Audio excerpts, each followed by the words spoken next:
I'm Wendy Jo New of Wendy Jo New Metal Designs, and I'm going to demonstrate the process of etching, one of the processes that I really like to use in some of my jewelry. I'll be etching two different sterling silver pieces, one for some pairs of earrings and another will be a ring. I'm going to demonstrate two different types of etching. First, the resist is applied to the silver, and I'm going to show two different ways of applying a resist. Anything that doesn't have a resist will be etched away. I'll be demonstrating two types of etching. One is electrolytic or galvanic. They're interchangeable for the type that I'm doing. And the other is in an acid bath of ferric nitrate. So I hope you enjoy the demo. Some of it will be sped up so you don't have to watch a continual process of certain parts. I'm now going to show you one way that I apply a resist to my silver. First, I clean my silver, so there's no oil on it. It has to be absolutely clean. I also have a pattern that I printed on a laser toner printer. The laser toner acts like little teeny plastic particles that with heat will get affixed to my silver. So you'll see here I actually have a laminator. There are other ways to apply resists through using acetate sheets with irons like you use for clothes with the same type of toner, or the same type of toner on press and peel blue.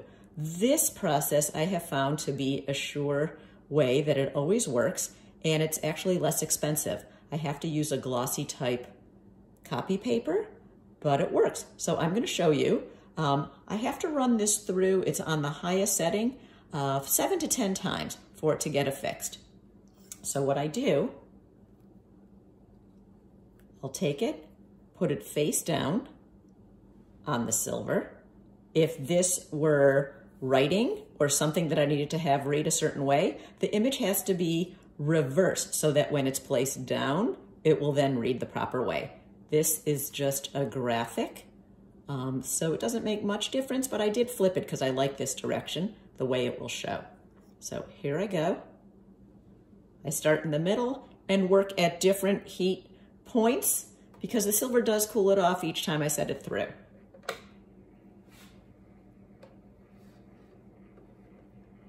The first one, I have to make sure the paper stays where I want it, so I feed it through. And I'll catch it on the other side. I sometimes actually wear an UV glove because it gets pretty hot.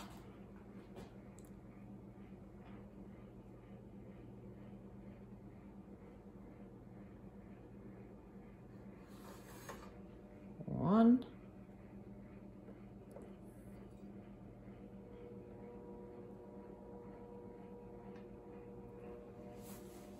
So I go through this 7 to 10 times. I'll do 10 just to make sure it's really affixed. The nice thing sometimes with using the acetate, if it's writing or something I need really positioned, I can see through it of where that toner is going to sit. With this, it fits perfectly on the silver.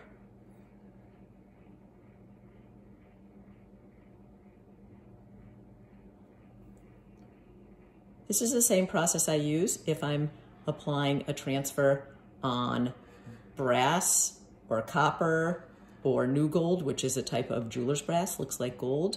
Those would be done in different solutions or acid, the electrolytic or the acid bath way, but the process of getting this type of resist is identical.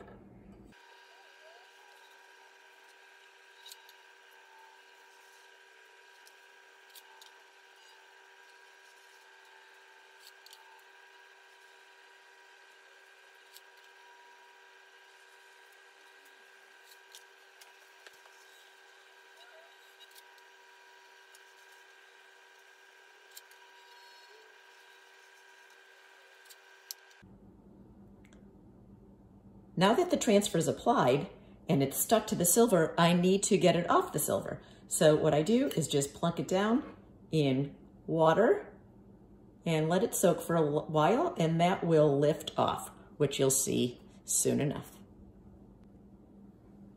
Okay, The next part is to actually have this float in ferric nitrate, which will etch away any part that doesn't have the black image. But at first I have to, on the back, protect it. Otherwise, if some of the acid got on that, it would etch the back part too. You'll see it's the nice image, black and white. You'll see a light white fuzz. That's a little bit of extra paper that stays only on the image part. The rest is just the silver. So what I do, I'll use duct tape. It's good for lots of things. And tear off a piece.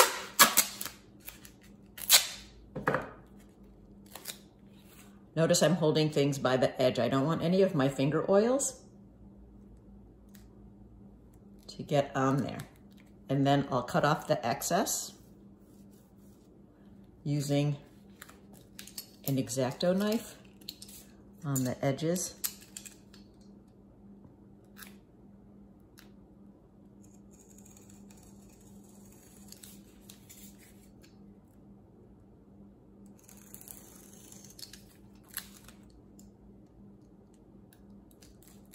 It's already coming apart.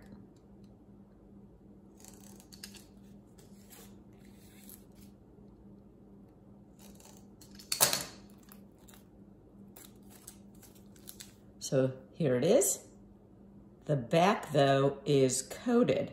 And what I'll now do, I'm gonna rub, make sure that is really stuck down to it. Take a Sharpie, which actually acts as a resist, but for not as long. But what I'll do on the sides, I sometimes just add a little more so the side doesn't get eaten away.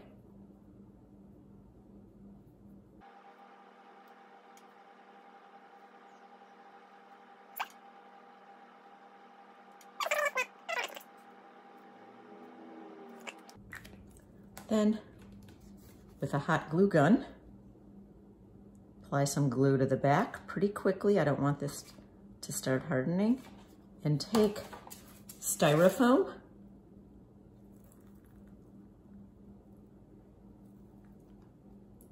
and really push it down hard so it gets glued to the piece.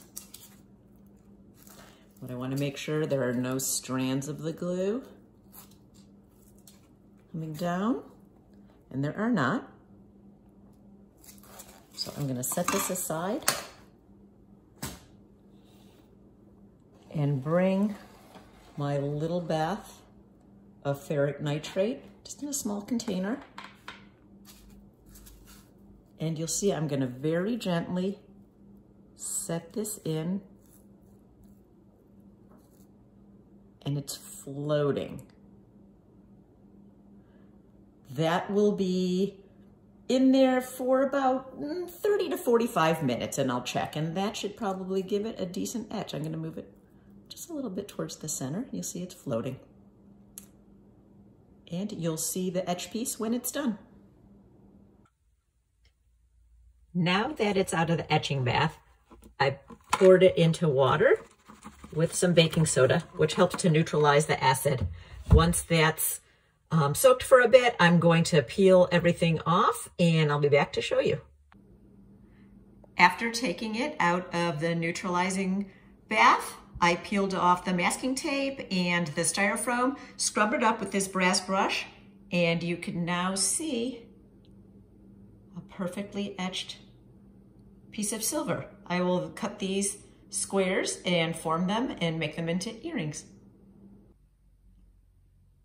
For the electrolytic etching process, I'm going to use a sterling ring. You could say I already started getting a pattern on it. I poured a small ingot of silver, rolled it out, and made a basic sterling ring.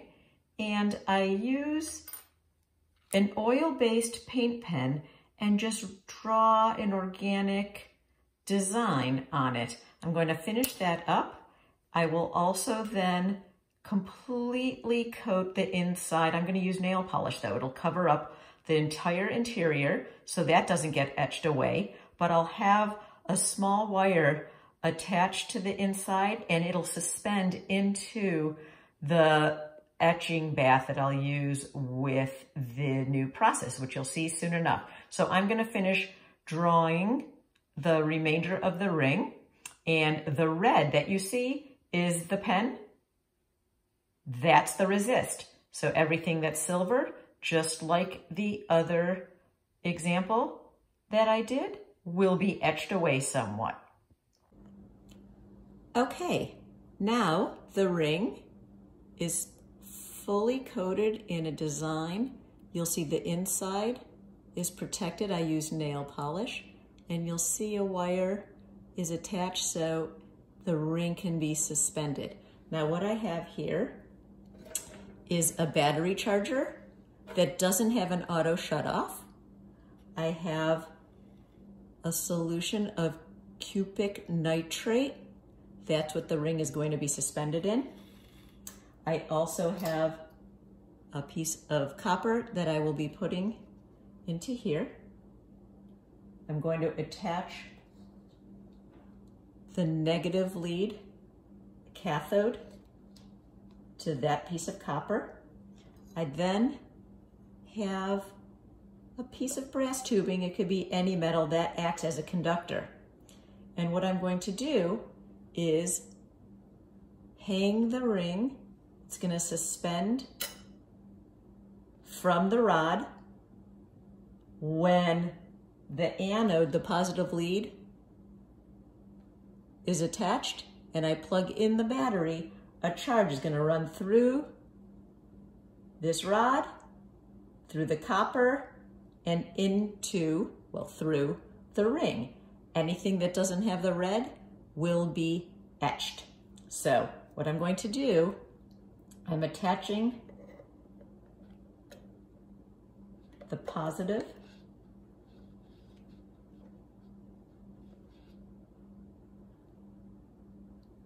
I'm gonna bend this a little so you can see. It's on there and it's resting. I have extra things just so it can be a little balance for me. And now I'm going to plug in the battery.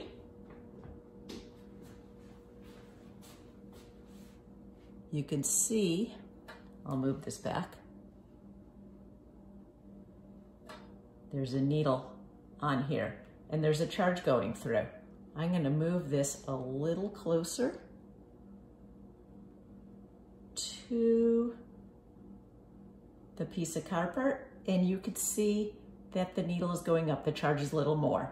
So this is going to charge for about 7 minutes, and the etch is going to happen. I will show you when this comes out after the 7 minutes what it looks like. All right, after 7 minutes, I now take out the ring and you can see the red resist is still on there. The silver parts look pretty dark black, but what I will do is go scrub all of this off and then use acetone to remove the nail polish and any of the oil paint pen, and you will see an etched silver ring. So now that I've scrubbed all of the deposits of silver and the oil paint pen and the nail polish, you can see I have a really nice sterling patterned dimensional ring. Shiny inside, patterned outside. But what I'm gonna do is add a patina, a very dark black patina on the outside, and sand off the high point so you could even see a more distinct pattern. So you've seen both processes of etching and 2 different ways of applying a resist. These are the finished results. So that ring that I showed you, I added a patina, sanded off the high points, and you really see a nice distinct dimensional pattern. Looks pretty cool. And the earrings, this is one of the pairs. There will be a few more. I cut them out, filed the corners, dapped them a little, and added ear wires. And you can see just a nice subtle etched pattern on these. Bye.